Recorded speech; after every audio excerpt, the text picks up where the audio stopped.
Hermanos, Dios los bendiga a todos en el nombre del Señor Jesucristo. Estamos continuando la serie Las dudas del creyente. La duda del creyente. Y esta quinta entrega, como todas las que van a continuar, se denominan dudas recurrentes y remedio escritural. Y estamos tocando puntualmente conflictos de fe, dudas sobre situaciones que sí tienen promesa escritural. Y hemos afirmado que nuestra forma peculiar de comprender las promesas divinas suele jugarnos malas pasadas y que el remedio para superar estas dudas tienen en primera instancia, tienen que tener base en el conocimiento escritural. Al respecto, siempre tenemos que tener en cuenta, por ejemplo, la máxima escritural relatada en Oseas capítulo 4, versículo 6, que versa así: mi pueblo perece por falta de conocimiento. También hemos dicho que el dudar es un mecanismo natural a nuestro ser, es parte de nuestro instinto de supervivencia. También hemos afirmado que si estas dudas pueden ser resueltas mediante la ciencia escritural, tenemos que recordar lo que el Señor Jesús le dijo al Tomás: no seas incrédulo, sino creyente. Juan capítulo 20, versículo 26. Creo que a la altura de mi pastorado en esta congregación, todos mis hermanos que he discipulado ya comprenden a cabalidad que el cristianismo, hermanos míos, es solamente cuestión de decisiones. Cuestión de decisiones. Habíamos prometido tocar un total de 12 dudas que suelen venir a nuestra mente y corazón, reconociendo, hermanos míos, que la combinación podría ser infinita. De 12 ya hemos tocado las dos primeras, y antes de entrar a definir dos más, recordemos brevemente las que ya han sido enseñadas. Pero antes de esto, permítanme que los guíe en una oración congregacional. Inclinen su rostro, vamos a orar.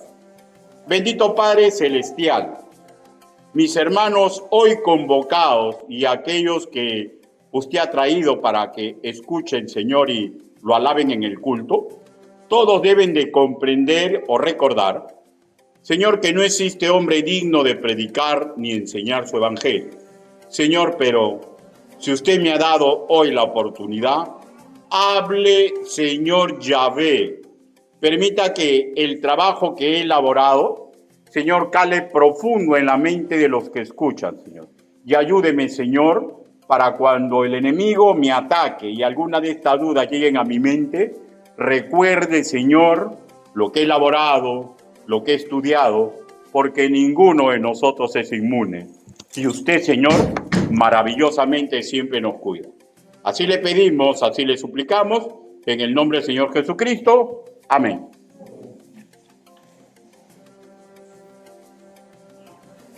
Bueno, primer recuerdo. ¿Puedo perder mi salvación? ¿Puedo perder mi salvación? Al respecto, ya hemos hecho un pequeño análisis en el cual resaltamos dos posibles razones para que ello suceda en un verdadero nacido de nuevo. Primero, que dicho creyente asiste a una congregación alejada de la sana doctrina, donde por una deficiente preparación teológica y bíblica, sus maestros tergiversan algunos versículos bíblicos y llegan a la conclusión antibíblica de que sí hay posibilidad de perder la salvación. Segundo, que cuando estamos en un mal sendero, creyentes verdaderos, y no nos separamos de ese derrotero pecaminoso, se crea una colisión entre nuestra razón y nuestros sentimientos con ventaja de estos últimos, y por demás que usando el griego, el hebreo, el contexto, estudiando otros bloques que hablan de la seguridad de salvación, todo esto ya nos es secundario, pues el llamado emotivo es muy fuerte y suele incendiar, avasallar, tambalear nuestra convicción racional, Romanos capítulo 12, versículos del 1 al 2, y comenzamos a pensar que la podemos perder. En esta primera duda, mediante varios bloques escriturales, tuvimos el recuerdo de que la salvación no se pierde. Estudiamos, por ejemplo, Juan capítulo 10, versículo 28, y yo le doy vida eterna y no perecerán jamás, ni nadie las arrebatará de mi mano. También estudiamos, por ejemplo, Romanos capítulo 5, versículo del 1 al 2, segunda de Timoteo capítulo 1, versículo 12, y otros versículos más. Y cerrando, sustentamos que cuando Judas en su carta, que solamente tiene un capítulo, en su doxología final, versículo 24 a 25, usó palabras de gozo que trasuntaban su alegría por la seguridad de salvación que tenemos. Continuemos recordando. Segunda duda recurrente. ¿Tengo poder para enfrentar al mal? ¿Tengo poder para enfrentar al mal?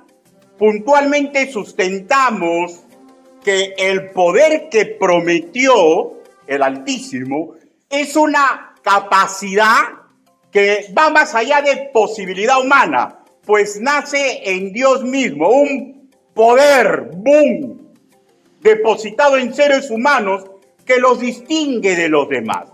No es con un mayor coeficiente mental, no es con una mayor cultura ni fuerza física, es algo espiritual. En el griego koiné se denomina con el vocablo dunamis, una fuerza interna, espiritual, que en sí misma es un milagro, es un regalo divino que hace a cualquier creyente, lo único que necesita es despertar a esta realidad, que hace a cualquier creyente eficaz, poderoso, una potencia, poseedor de una habilidad que nace de lo alto, dunamis. Tiene los siguientes sinónimos si nos situáramos en el idioma castellano: dinamita, dínamo, dinámico, que todo creyente posee a partir del momento que recibió a Cristo como su Señor y Salvador personal. Y desde su interior, si se esfuerza y vive bajo los patrones de Cristo, puede obtener ríos de agua viva. Juan capítulo 7, versículos del 37 al 39. Un poder, boom, dinamita, inagotable, incontaminado, que fluye del Espíritu Santo. De ahí la capacidad de hombres y mujeres comunes y corrientes de poder imitar a Cristo en santidad, amor, justicia, misericordia e involucrarse en la obra de la Gran Comisión. Un poder, boom, que hace que indoctos sean ejemplo de los reputados del mundo, que sibaritas empedernidos, por ejemplo, como fue mi pasado, sibaritas empedernidos, puedan cambiar el rumbo de sus prioridades, que egoístas aprendan a vivir para los demás y egocéntricos aprendan a humillarse, se aprenden a humillar, pues poseen ese poder de parte de Dios. El enemigo aprovecha la arquitectura humana, nuestro mecanismo de la duda, y hace su mejor esfuerzo para que creamos que no tenemos ese poder. Y la verdad, hermanos míos, sí lo tenemos si se ha recibido a Cristo como Señor y Salvador personal. Un poder. Por eso es que es colisión entre pensamiento y emociones. Un poder que va más allá de comprensión humana. ¿Cómo exactamente funciona esto? Verdaderamente no lo sé. Pero yo veo el resultado a diario, que sí funciona.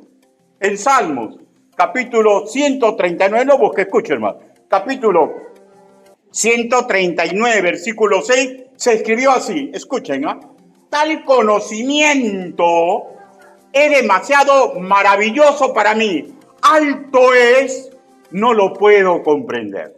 ¿Por qué? Porque no todo lo de Dios podemos comprenderlo, pero podemos ver ese magnífico poder mediante las cosas creadas, mediante lo que podemos hacer hombres y mujeres comunes y corrientes. Hermanos, ese poder existe. A veces los creyentes quieren sacarle la raíz cuadrada con su intelecto y no se puede, hay veces. Simplemente tenemos que creer. Por ejemplo, en mi caso, aún yo no comprendo cómo pude vencer el alcoholismo, la drogadicción, cómo pude vencer hábitos tan pecaminosos que tuve. Aún no comprendo hasta ahorita, en la actualidad, cómo a mi edad continúo teniendo ganas de trabajar para el Señor. Cómo continúo teniendo fuerza como las águilas para oponerme al demonio y a sus secuaces, que me doy cuenta que quieren desgraciar a las personas que yo amo y que tengo que cuidar. Hermanos, humanamente hablando, a veces yo parece no tengo ya la fuerza, me doy cuenta de muchas cosas, no tengo la fuerza. Pero maravillosamente me voy a dormir y cuando hago el análisis de mi vida, veo que me sigo poniendo. Ese boom, poder, esas mis limitaciones, no es humano, viene de lo alto. Dios siempre ha tenido planes de bien para mi ministerio. Y lo mismo para todo creyente. Promesa en Jeremías capítulo 29, versículo 11. Que solo puede ser estorbado por nosotros mismos. Escuchen, porque esto es una súplica que les hago, ¿ya? No nos dejemos arrinconar por nuestro enemigo espiritual, pues tiene que ser notorio para los demás que tenemos ese poder. Busque Primera de Pedro, capítulo 2, versículo 9. Primera de Pedro.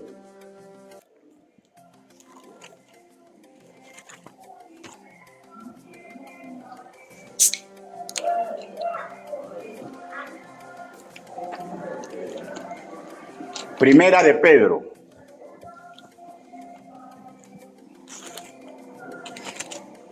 Capítulo 2, versículo 9. Dice, y esto es para todo creyente, ¿ya? No importa el lustre intelectual, no importa todo el tiempo que haya estudiado, es para todo creyente. Mire lo que dice Dios, creámoslo por fe. Dice, mas vosotros sois linaje escogido, real sacerdocio, nación santa, pueblo adquirido por Dios. Acá viene, para que anunciéis las virtudes de aquel que os llamó de las tinieblas a su luz admirable. Y cuando dice, hermanos míos, para que anunciéis, no solamente es la prédica, porque yo anuncio las virtudes de Cristo con mis actitudes cotidianas. Y el enemigo quiere evitar que lo hagamos. Primero tiene que convencernos, quiere convencernos en nuestra mente, porque la guerra está acá, que yo no puedo, y yo sé que sí puedo, porque en Cristo, yo y cualquier creyente es más que vencedor. La cuestión está, es que tenemos que creer, tenemos que tener fe. Hermanos, escúcheme ya, solo tenemos que usarlo, una decisión, y no más. Eso es cristianismo. Eso es cristianismo. El Altísimo nos ha entregado ese poder. Él sería incapaz de pedirnos, por intermedio del versículo que acabamos de leer, por el intermedio del apóstol Pedro, algo que nosotros no podemos hacer. Y también sería incapaz de pedirnos, por ejemplo, por intermedio del apóstol Pablo, que imitemos a Cristo. 1 Corintios capítulo 11, versículo 1. Si antes Él no nos hubiera entregado el poder para hacerlo, ¿por qué no va a pedir los imposibles? Sino que el enemigo intenta jugar con nuestra mente. Hermanos, nos enfrentamos a un enemigo sumamente poderoso, que la única forma que podemos vencerlo es como dice el Señor Jesús, las Escrituras. convicciones de fe. Y convicciones de fe que tienen que dar paso a acciones prácticas de acuerdo a esa convicción. Ahora sí, entremos a la nueva duda por tratar, que guarda relación directa con esta que acabamos de recordar. Tercera duda, ¿Dios me defiende contra el mal? ¿Dios me defiende contra el mal? Salmos, capítulo 121.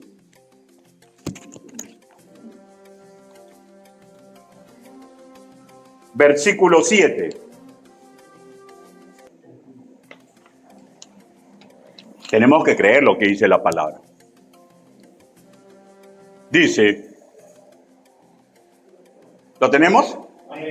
Dice, Jehová te guardará de todo mal. O sea, por favor, dejen de leer. La palabra todo es todo en cualquier idioma, ¿ya? Y la palabra mal en cualquier idioma es lo mismo. Y Dios dice, Jehová te guardará de todo mal. Él guardará tu alma. Promesa divina. De hecho, escuchen, ya me está defendiendo desde el momento, o sea, miren, es una defensa pasiva.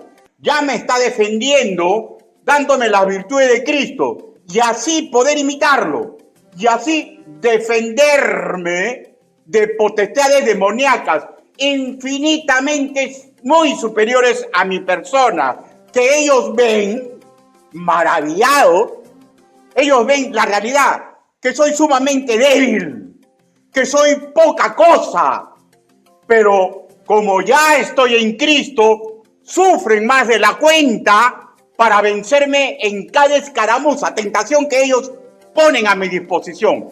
Si no fuera por estas virtudes de Cristo, que se denominan fruto del Espíritu Santo, Gálatas capítulo 5, del 22 al 23, no podría vencer al sistema del mundo que hace sus intentos para volverme a secuestrar. Lo mismo conmigo, lo mismo con ustedes. No podríamos luchar contra hábitos, por ejemplo en mi caso, que tuve durante largos años, destruyendo mi vida, malogrando mi matrimonio y haciéndome improductivo en lo moral para la sociedad donde yo vivía. O sea, no estoy diciendo que soy perfecto, ¿ya? Porque eso sería una tremenda herejía. Pero si no fuera por el fruto del Espíritu Santo, hermano, todo lo que he podido hacer para la gloria de Dios y en beneficio mío y de las personas que amo, e incluso de las que no amo, pero tengo que intentar ayudarlos, no lo hubiera podido hacer. Permítame introducirlos un poquito más al tema, que Dios nos defiende contra el mal. Voy a poner ejemplos prácticos en Paragón. En Paragón. Un progenitor humano, por más imperfecto e inmoral que sea, tiene un llamado ancestral que en algún momento va a poner en ejecución. De hecho, según su moral, según su temperamento y según su conceptualización de vida para proteger a los suyos. Y en Paragón, el Altísimo se autodenomina Padre en relación de los creyentes. Romanos capítulo 8.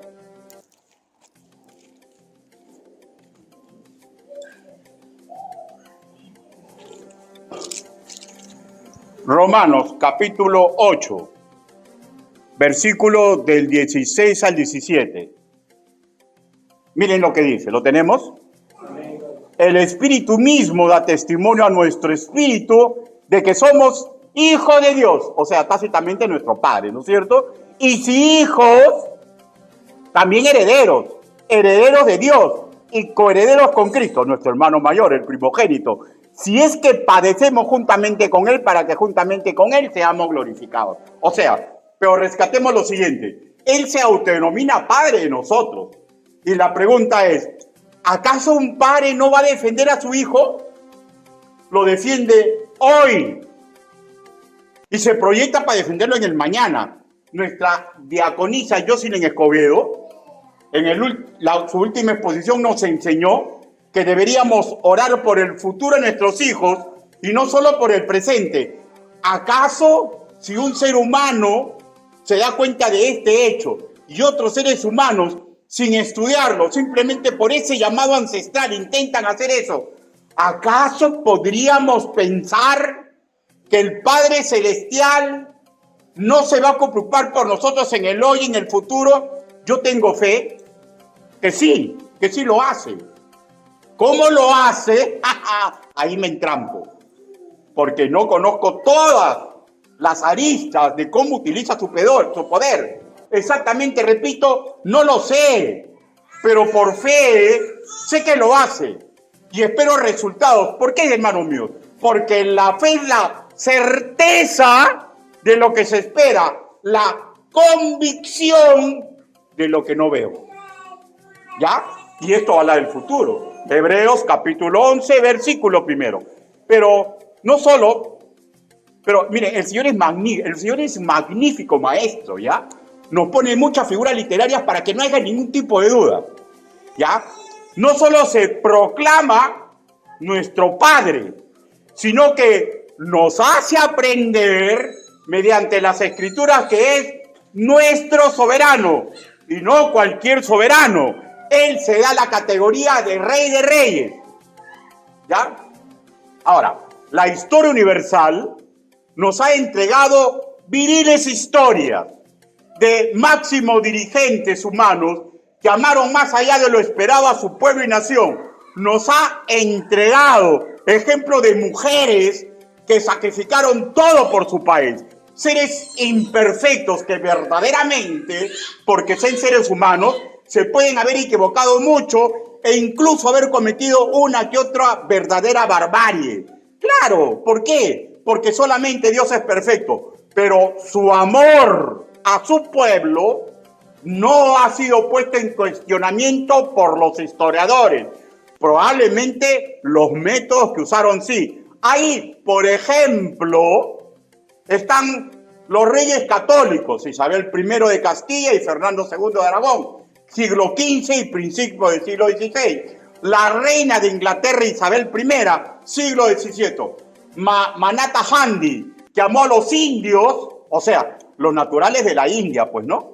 ¿No es cierto? Sin importar que sean musulmanes, que sean budistas, que sean cristianos. Siglo XX. Y también podríamos nombrar mucho más. Incluso recuerden la historia del Perú, hermanos míos. ¿Se acuerdan ustedes por qué Mateo Pumacahua le ofreció a los realistas que él sea la primera columna que se oponga a Túpac Amaru II cuando tenía que tomar el Cusco? ¿Saben por qué lo hizo? Porque Túpac Amaru era inca, ya se había autoproclamado inca, y el pensamiento de todos aquellos que habían pertenecido al incanato sabían, escúchenme, que el inca era incapaz de derramar la sangre de sus hijos, ¿ya? Si veía que podía vencerlos de otra forma, para que regresen a su protección. Y por eso es de que no se logró tomar el Cusco, porque Pumacahua, al mando de aborígenes, hizo que el correcto ataque que había planificado Túpac Amaru II no se pueda dar. Pregunto, hermanos míos, si hay hombres que han sido capaces de perder su corona, su familia, su vida, por amor a su pueblo, ¿podría alguien pensar que Dios es diferente, hermanos míos? Por ejemplo, está el caso de David, ¿no? Ya que vayámonos a la Biblia. De repente hay hermanos que dicen, hay mucha cultura general. Vamos, Biblia. Hermanos, David prefirió morir él mismo antes que ver sufrir a su pueblo. Segunda de Samuel, capítulo 24, versículo 17. Segunda de Samuel.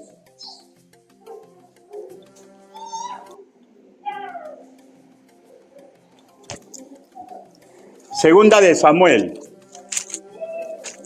capítulo 24. Versículo 17. ¿Lo tenemos?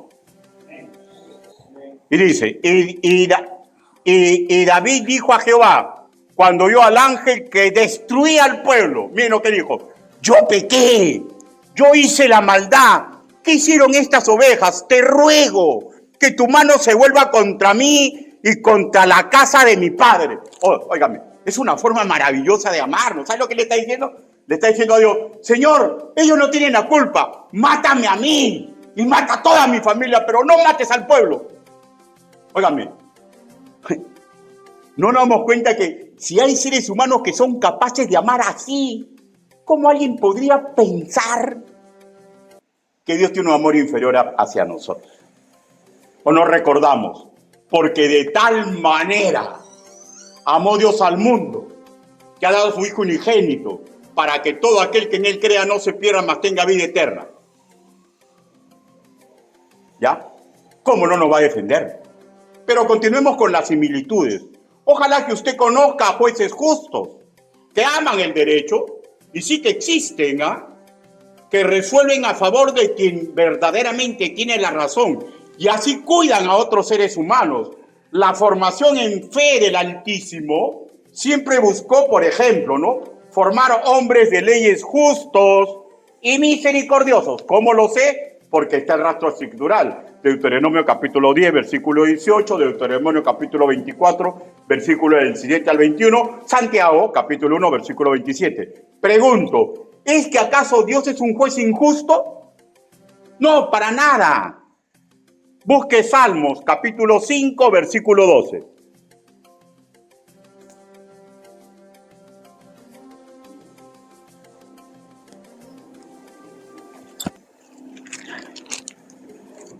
Salmos, capítulo 5, versículo 12.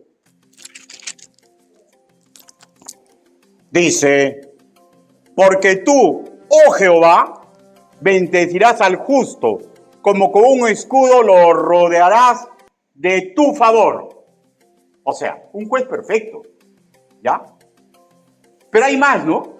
Hay más, ¿no es cierto? Ahora, de hecho, antes de avanzar, el enemigo del Altísimo, mediante su arte tergiversador, propulsa en nosotros para que se gesten dudas de la perfecta protección que Él nos puede dar como Padre, como soberano, como juez. Pero hay más. Dios es dueño de todo lo creado. Lo interesante que Él mismo generó su riqueza, ¿no es cierto? Génesis capítulo 1, hasta el versículo 2 al 8, habla de que cómo hizo la creación, ¿ya? Ahora, y cómo nombró un administrador, y a su vez trabajador, y le dio para que subsista, ¿no? Génesis capítulo 2, versículo del 15 al 16, nombra al hombre y le dice que coma de todo lo creado. Y le puso una sola cláusula de trabajo. Génesis capítulo 2, versículo 17, de este fruto no lo toques ni lo comas. Y como perfecto planificador, no lo dejó solo para que trabaje, porque el arduo es arduo. Y le dio una colaboradora, ojo, tan capaz como él, para que la obra administrativa sea llevada por los dos y para que se sienta feliz y realizado. Génesis capítulo 2, versículo 8. Por eso que crea un hombre y crea una mujer. No solamente para que juntos, porque el trabajo es arduo, sino para que se sientan felices y realizados. Os haré otro paragón, ¿ya? Dios vendría a ser el mejor dueño de una empresa, el emprendedor más sabio, el más detallista, porque incluso le consigue pareja a sus trabajadores, para que le produzcan bien y para que se sientan felices. Y bueno, no quiso que su empresa sea una chácara ingobernable y en aquel momento le puso una norma en negativo: no toques ni comas de ese fruto. Hoy por hoy, la cláusula es en positivo y abarca todas. ¿Cuál es la cláusula? Imiten a Cristo. Imiten a Cristo. ¿Cuántos de ustedes, hermanos míos, o amigos invitados, han tenido gente a su cargo? Como dueños de una empresa, o de repente como emprendedores, o trabajando para otro dueño. Sabemos cómo es el trabajador, ¿no? Siempre está considerando de una u otra forma que sabe más de los que lo supervisan, ¿no? Y son imprudentes, ¿o no? Diálogos en este temor, ¿no? por favor, si entras en esa zona, forzosamente usa el casco, ¿ya? Y pasa el trabajo y digo, qué odioso es ingeniero. Es ingeniero. Está que cuida la salud, la vida de ese empleado. Pero a su vez, porque ese es lo micro, ¿no? Lo macro, que está cuidando a la empresa para que no sufra denuncia por negligencia empresarial y gastos que se pueden ahorrar por accidentes, vuelvo a repetir, que se pudieron evitar. ¿Se dan cuenta? Ese es Dios. Similitudes. El dueño más perfecto. El administrador más perfecto. El protector más perfecto. Más similitudes. La Biblia también le reconoce con otro título, sanador. Y eso está en Éxodo, capítulo 15, versículo 26.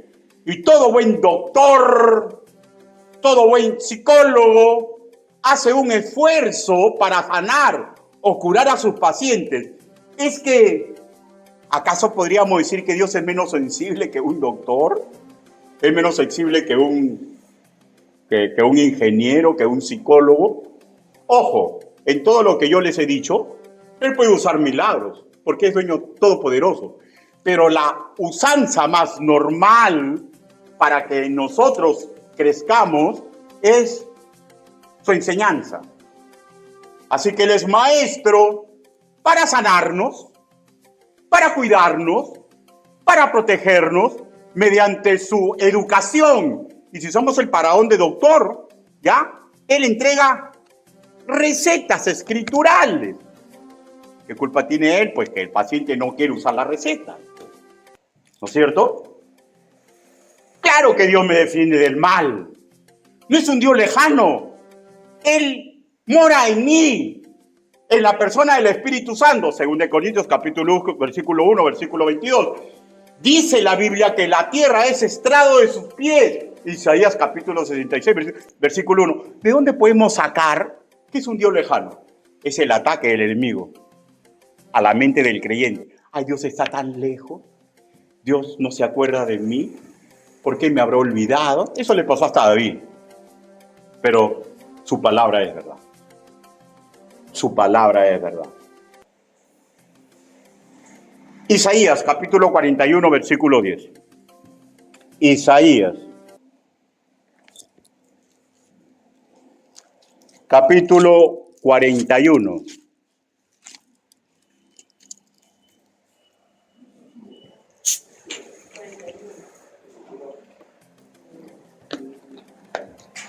Y sí, a ver, capítulo 41, versículo 10. ¿Lo tenemos, hermano? Dice, no temas, porque yo estoy contigo. No desmayes, porque yo soy tu Dios, que te esfuerzo. Siempre te ayudaré, siempre te sustentaré con la diestra de mi justicia. Ahora, la justicia de Dios tiene dos vertientes, ¿ya? La que es de misericordia, que cuando estoy haciendo mal, igualito me tiene misericordia. Y la otra vertiente, cuando Él decide que es momento de castigarme.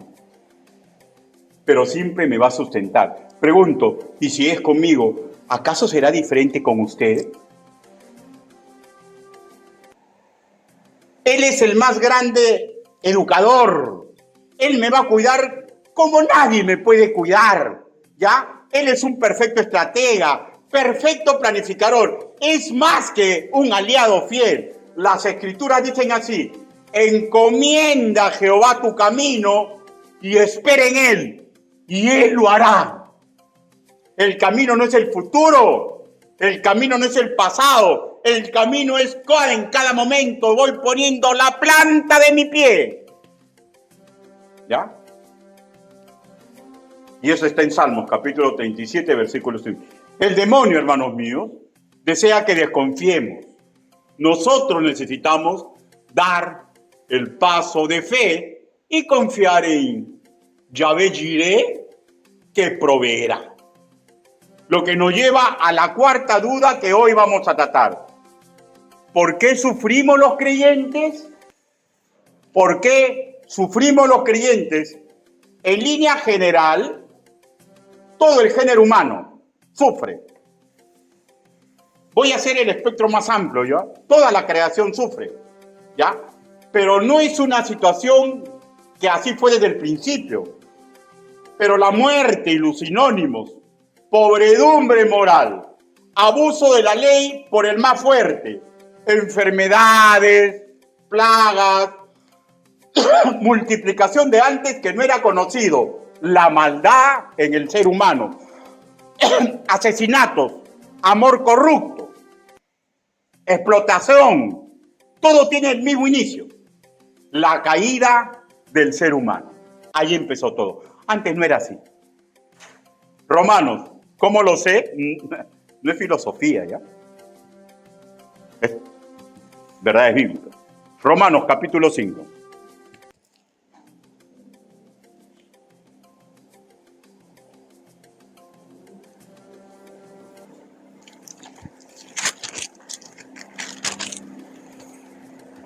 Versículo del 12 al 13.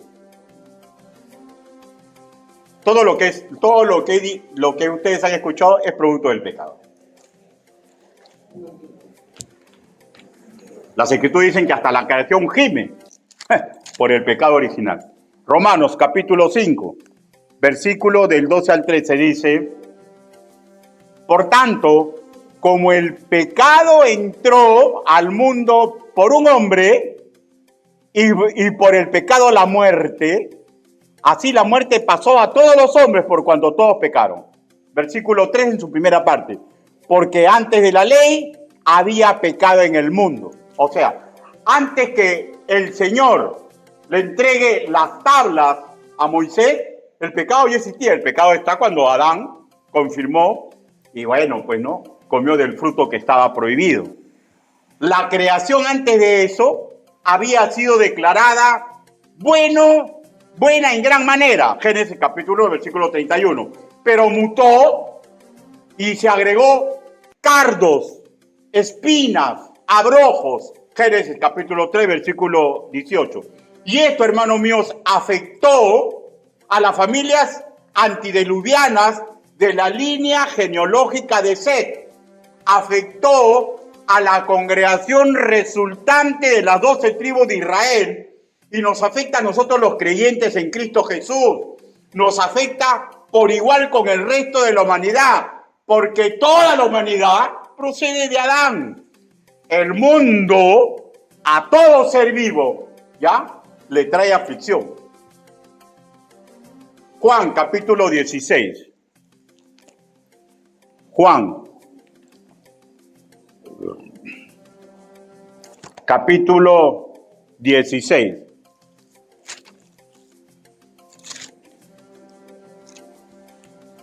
Versículo 33.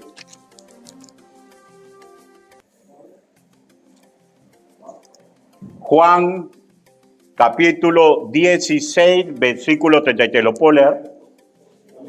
Dice: estas cosas os he hablado para que en mí tengáis paz. En el mundo, el orbe, ¿no? Tendréis aflicción, pero confiad. Yo he vencido al mundo. De hecho, cuando acá dice el mundo, la connotación es la siguiente, ¿ya? Sistema pecaminoso. Pero acordémonos que el mundo también implica todo lo creado, ¿no? A ver, continuemos. La segunda parte, en el mundo tendréis aflicción, ¿no? Acá pongamos nuestra atención. En el mundo tendréis aflicción. Escúcheme, por favor.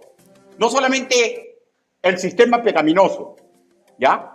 Porque el orbe en general está sometido a maldición. Todo lo creado nos es hostil en primera instancia, no porque seamos creyentes, sino, vuelvo a repetir, porque toda la creación está bajo maldición. Por tanto, todos sufrimos. Específicamente, ahora, para los creyentes en Cristo Jesús, hay dos formas de sufrir en este mundo. Escuchen. Por estar trabajando para Cristo, o los que, hay unos que son muy inteligentes, ¿ya? Y dicen, si me alejo de Cristo no voy a sufrir.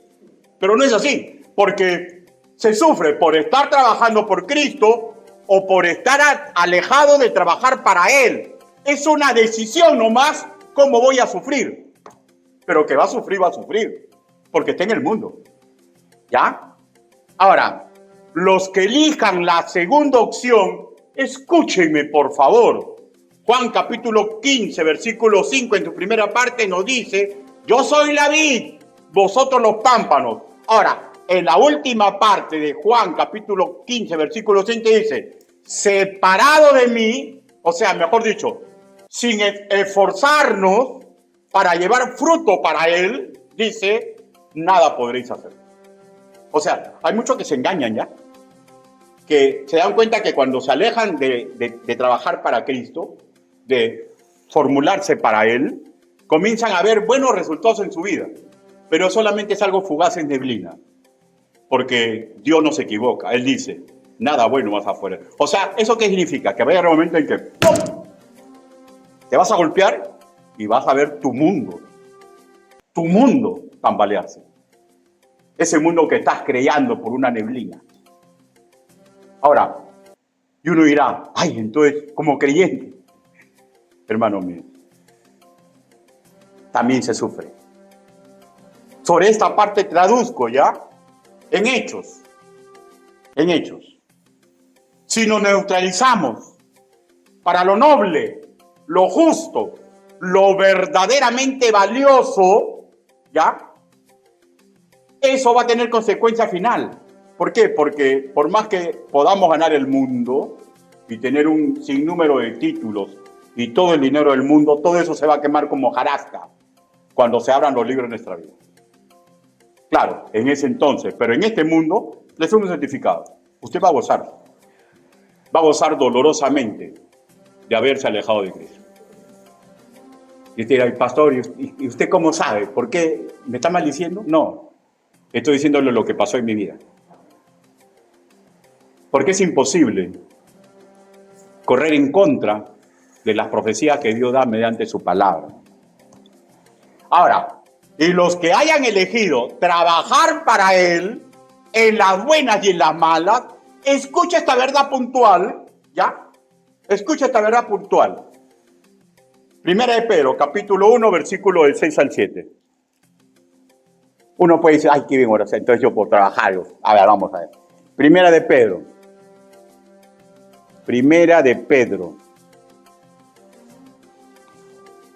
capítulo 6,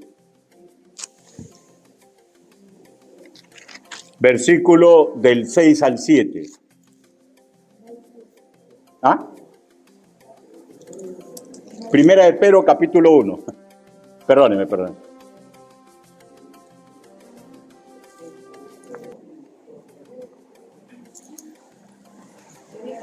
O sea, usted se da cuenta que cuando viene a Cristo todo parece viento en popa, ¿no? O sea, todo es alegría, estoy bacán, soy hijo de Dios, niños, pero ¿cómo son los niños? Los niños se entusiasman bien rápido por las cosas bonitas, ¿no? ¿Ya? O sea, cuando recién venimos a Cristo, puedo tener 80 años, ¿ya? Soy un niño. Entonces, miren lo que dice la palabra del Señor. Primera de Pedro, capítulo versículo 6. En el cual vosotros os alegráis, aunque ahora por un poco de tiempo, si es necesario, tengáis que ser afligidos en diversas pruebas.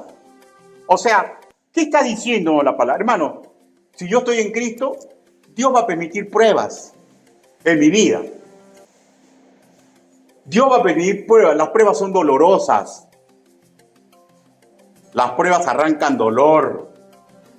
¿Se acuerdan del apóstol Pablo?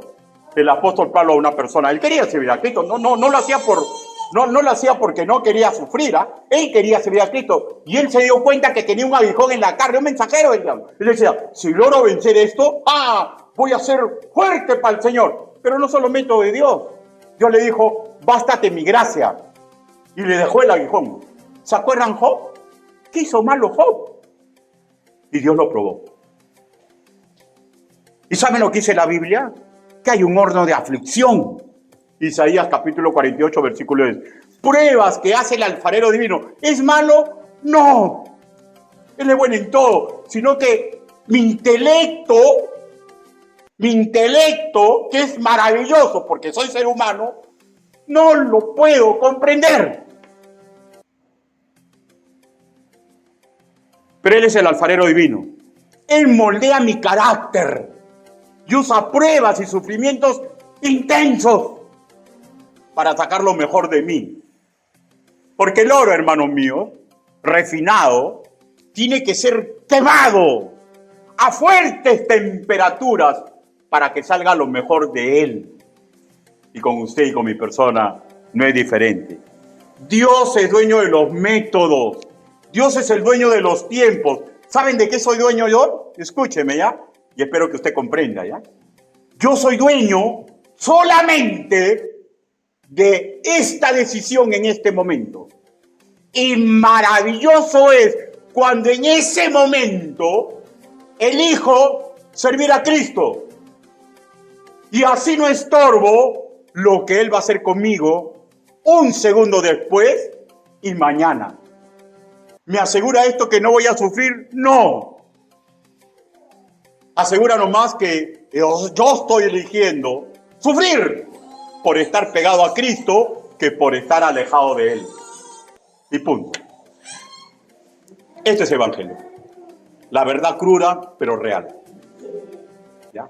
No vendemos, hermanos míos, pastillas psicológicas. Decimos la verdad que dicen las Escrituras. Tenemos que mejorar en nuestras decisiones en el hoy y dejar de ser rebeldes ante Él. Él nos protege como Padre Celestial, pero muchas veces no queremos un padre, sino queremos un cómplice emocional, chocherita, ¿no?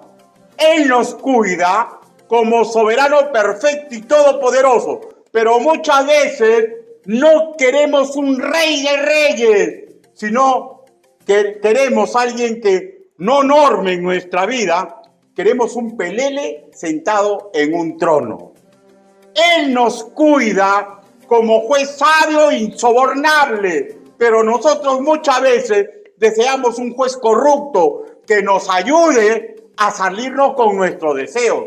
Él nos cuida como doctor de doctores, pero muchas veces deseamos magia y no aceptamos sus recetas perfectas contra nuestras dolencias espirituales, contra nuestros sinsabores emocionales, contra nuestros hábitos perniciosos. Él nos cuida como un dueño perfecto, como ingeniero perfecto, como guerrero perfecto, pero muchas veces no deseamos eso. Como los trabajadores que usted ha tenido, muchas veces usted se da, pero ¿por qué van en contra? Si los estoy ayudando, estoy cuidando a la empresa. Porque el hombre es rebelde por naturaleza. ¿Y saben qué? Ustedes y mi persona tenemos todavía el purito de la rebeldía. Y para eso se nos educa, para que aprendamos que estamos cavando nosotros mismos nuestra fosa. Deseamos un especialista relajado, que nos dé razón en todo, que no nos ponga reglas en nuestro accionar. Nada de algo parecido a una seguridad industrial para cuidar a un obrero. Y nos zurramos en su productividad y participamos en huelga de brazos caídos como si fuéramos dueños de nuestra vida. Olvidando que del Señor somos. Ahora, yo no tengo en mente, hermanos míos, como mi creador ya. ¿Saben por qué? Porque del Señor es la piedra. Y a la piedra no se le da la satisfacción para vivir y morir por Cristo. A mí sí. Y esto, hermanos míos, si el hombre más poderoso, por ejemplo ahorita el presidente Trump, o el presidente de China, o el presidente de Francia, no son nacidos de nuevo, no tienen ese privilegio que yo tengo. ¿Y saben cuándo nació ese privilegio o lo que tengo en mente? Porque mi persona y aquellos que son nacidos de nuevo fueron comprados por la sangre preciosa que Él pagó en el rescate por nuestra salvación. Efesios capítulo 1, versículo 7, Primera de Pedro capítulo 1, versículo 18 al 19. Pregunto, ¿no sería bueno mejorar en nuestro agradecimiento? Porque usted va a elegir cómo sufrir. O se aleja de Cristo, o estando con Él. Porque recuerde, hermano mío, del Señor somos. Del Señor somos. ¿Cómo sabemos que en medio de nuestras inneverables rebeliones continúa cuidándonos. Esta es una pregunta muy interesante. ¿Cómo usted me puede sustentar que pese a todas mis rebeliones, Él sigue teniendo planes de bien para mí? ¿Y saben por qué? Porque lo que se escribió del pasado, se escribió para nuestra enseñanza. ¿Ya? Ahora, y aparte de eso, porque en Él no hay variación. Santiago capítulo 1, versículo 17. Lo que hizo en el pasado lo sigue haciendo por nosotros. No es una forma nueva. Lo rebelde que es usted y soy yo no es nuevo. ¿Ya? Es antiguo. Y quiero que ustedes vean el corazón de Dios, que no cambia. Mateo capítulo 23, versículo 37. Mateo.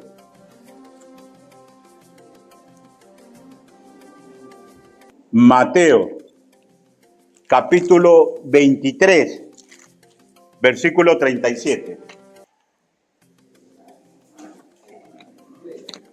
Y recuerde todo lo que hizo Israel, ¿eh? Mateo capítulo 23, versículo 37. ¿Lo tenemos, hermanos míos? Miren lo que le dijo el Señor Jesús a ellos. Jerusalén, Jerusalén, que matas a los profetas y apedreas a los que te son enviados. ¿Cuántas veces quise juntar a tus hijitos, como la gallina junta sus polluelos debajo de las alas y no quisiste? O sea, ¿eso qué implica?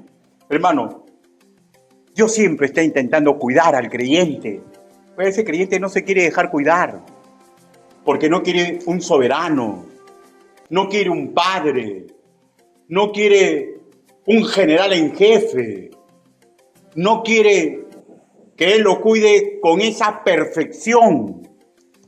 ¿Y saben qué? A veces somos tercos de tercos, retercos. Y el reterco pierde bendiciones temporales. Pero incluso si las está perdiendo, el amor y cuidado divino siempre hay. Pero recordemos, todo tiene un límite. Incluso, hermanos, el castigo más fuerte que puede sentir el hombre, ¿no? ¿Cuál es el castigo más fuerte que podría sentir Luis? ¿Cuál es el castigo más fuerte que podría sentir Giorgio? ¿Mi niña? ¿Cuál es el castigo más fuerte? Uno dice, no, humanamente hablando, mi vida, pastor, mi vida. Mi vida. ¿Y saben qué? En la mente de Dios ese no es un castigo. ¿Y saben quién nos enseñó eso? Pablo. Porque para mí la muerte es ganancia. Pero Él tiene un límite. Y su límite implica que nos hace perder bendiciones de acuerdo a lo que Él cree que debe ser. Y yo, hermanos míos, sinceramente hablando, tengo un poquito de miedo de Dios. Pero un poquito nomás. Porque todo padre tiene que aprender a tener un poquito de miedo al padre, a todo hijo al padre. Pero más le tengo respeto. Y he aprendido a discernir que a mí me conviene. Y espero, por eso me esfuerzo, que mis hermanos en Cristo comprendan que les conviene seguir a Cristo como Él dice que lo sigan. A ninguno nos desecha. Pues si este predicador y los hijos suyos que me están escuchando se comportan mal, Él no puede cambiar. ¿Ya? Segunda de Timoteo, capítulo 2, versículo 13. Segunda de Timoteo.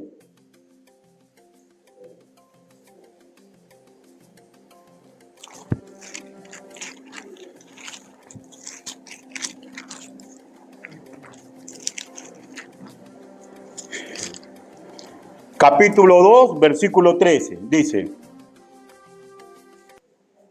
la palabra del Señor dice así, ¿no? Si fuéramos infieles, Él permanece fiel. Él no puede negarse a sí mismo. Pero no podemos pedirle que Él no deje de ejercer como un padre perfecto.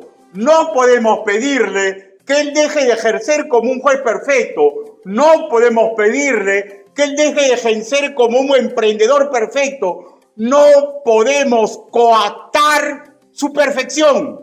Y todo lo que haga con sus hijos amados es lo mejor. Así que yo he comprendido que mejor agacho la cabeza. Pero duele agachar la cabeza. ¿Y saben por qué? Porque tengo muchos sueños, algunos malos, muchos buenos. Pero cuando veo que el Señor no me los está entregando, sigo agachando la cabeza. ¿Y saben por qué? Porque es casi seguro que aquello que yo quiero que me dé, pero no me lo quiere dar, va a significar que yo pueda seguir bendeciendo a los demás. ¿Ya? Que yo pueda seguir bendeciendo a los demás. A mí me dio una fuerte. Cuando me trajo del norte, me trajo con la pierna rota. No podía orar. No podía leer la palabra. Mis amigos de mi barrio hicieron un grupo WhatsApp y me llamaban, Ricardo, Vanosa, Chochera. Hablaba con contento, 2 minutos de hablar y la cabeza me daba vueltas. Me dormía y en la noche mi rodilla temblaba, me dolía. Y yo decía, levantaba los ojos, ¿por qué me has hecho esto, Señor? Si estaba predicando tu palabra. Si estaba predicando tu palabra. Y me llamaron de esta iglesia para ser pastor. Y antes de hecho rechacé otra iglesia. Porque no podía, porque no iba a ir a estafar, tenía que subir cerros. Entonces cuando me invitaron acá yo recuerdo que dije, voy a ir, pero a ver si no lo voy a estafar. O sea, si es un sitio donde yo pueda caminar. Y venía con muletas y podía caminar, todavía estaba un poquito más mala. Y me acuerdo que la primera vez que prediqué a hermanos míos acá, y Dios es mi testigo, se me adormeció desde la cintura para abajo. Y humanamente decía, tampoco hay. Pero Dios quería que esté acá. ¿Y saben qué? Dios siempre tiene lo mejor para la persona. Pero viene antecedido de pruebas, de dolores. No se aleje de Cristo. Sus métodos no los comprendemos, son muy grandes para nosotros. Pero yo estoy seguro que en este hoy, la máxima bendición de mi vida es estar con ustedes. Y no lo cambiaría por nada. Hasta que el Señor me diga, sale ahí, Ricardo. No luchemos como el mundo lucha. Luchemos como debe luchar un príncipe y una princesa del Señor. No luchemos como luchan los hijos del mundo. Luchemos como un hijo o como una hija del Altísimo. No luchemos ni trabajemos como los obreros del mundo que están esperando. Y está bien, ¿ya? Trabajemos como los obreros de Cristo, que no esperamos nada y hemos recibido todo. No luchemos como soldados del mundo, que luchan sin misericordia. Luchemos como guerreros de Dios, con suma misericordia para todos aquellos que en algún momento nos han hecho daño. No desconfiemos de sus promesas. Recordemos lo que Él dijo, confíen, yo he vencido al mundo. Y confiemos lo que Él nos dijo, estas cosas os he hablado para que en mí tengáis paz. ¿Y saben por qué? Porque el mundo es atroz. Conclusiones. Primero, el remedio para las dudas es creer en el autor y consumador de la fe y en las palabras santas que encontramos en las Escrituras. Segundo, no tengamos ninguna duda de esto, ¿ya? Vamos a tener aflicción, vamos a tener problemas hasta que dejemos de respirar. La cuestión está, ¿por qué vamos a tener problemas? ¿Por sufrir para servirle o sufrir por estar apartado de él? Tercero, en síntesis, solucionemos nuestras dudas. Dios nos defiende contra el mal. Eso fue ayer, eso es en el hoy y eso será en el mañana. Sin embargo, hay bendiciones que vamos perdiendo por ser rebeldes. ¿Y saben qué? Pagamos el precio. Esa es la ley de la vida. Y no olvidemos el cristianismo, hermanos míos. Es más que sentires, son decisiones. Son decisiones. Busque Juan capítulo 20, 27. Si lo ubica, se pone de pie, lo leemos y terminamos esta exposición. El Evangelio según nuestro hermano Juan. Capítulo 20, versículo 27.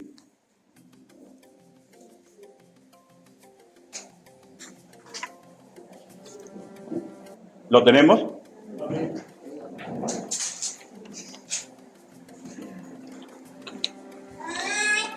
Yo lo voy a leer y alguna parte voy a decirle que todos lo leamos, por favor. Dice la palabra. Luego dijo a Tomás, pon aquí tu dedo y mira mis manos y acerca tu mano y métela en mi costado. Y todos juntos leamos la última parte. 1, 2, 3. Y no seas incrédulo, sino creyente. Una vez más. Y no seas incrédulo, sino creyente. La última vez. Y no seas incrédulo, y sé creyente. Y creo en su rostro. Vamos ahora. Bendito Padre Celestial, su palabra ha sido predicada. Señor, somos hombres y mujeres comunes y corrientes, sujetos a pasiones, que tenemos sueños, Señor.